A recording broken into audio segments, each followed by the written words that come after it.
Good evening. Good evening, ladies and gentlemen. Thank you for tuning in to my podcast. Thank you. Thank you. So, by now, you should know that this is made up. Thank you for tuning in to my podcast. And I would like to talk about the topic of social enterprises in the tourism industry.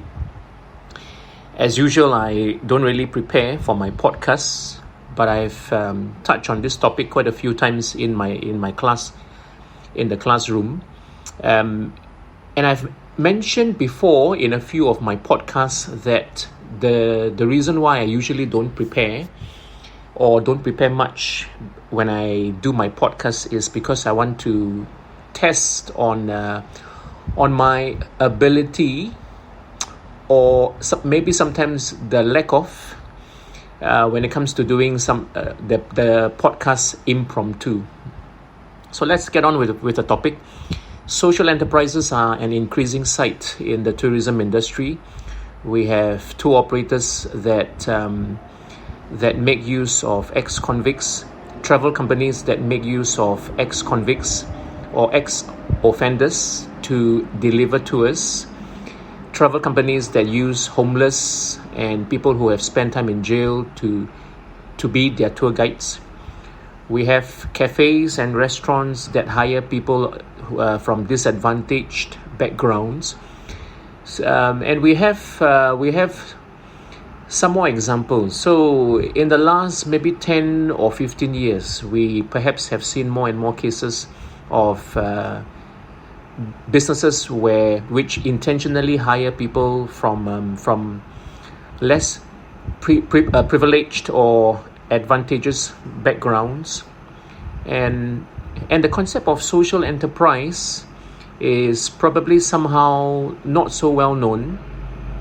And in my country, Singapore, the idea of social enterprise had a misconception in the minds of many people when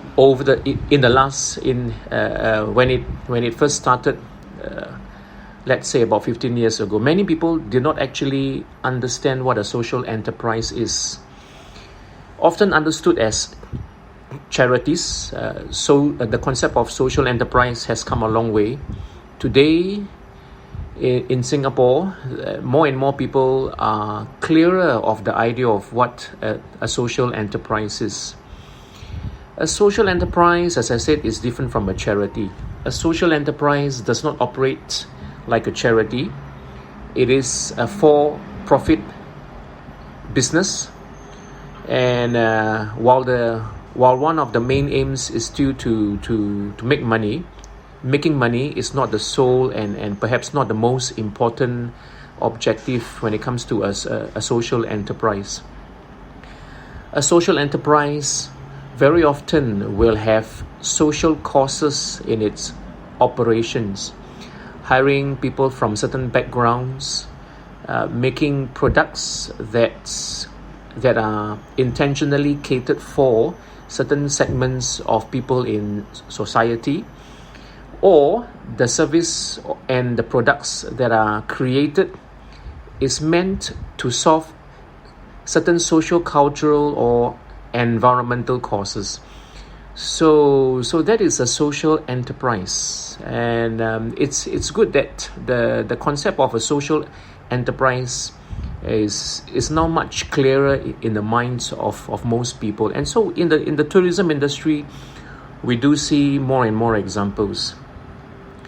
Resorts and hotels, food establishments, travel companies, and we see coming from all these places service and products that help to solve specific environmental causes, services and products that help to solve certain problems or issues we have in society, and expect to see more as the concept becomes more and more popular in more and more places, as the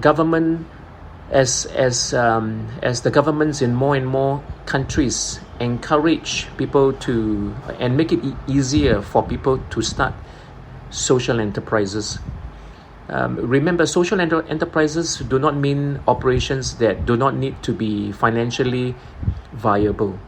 These are still business operations that still need to make money, but the difference is that they exist for a good cause. They exist for an environmental cause. Sometimes they exist for a social cause. We need to have more social enterprises in the tourism and hospitality industry, because this industry, in a way, offers a very conducive and a very appropriate platforms for people like social enterprises.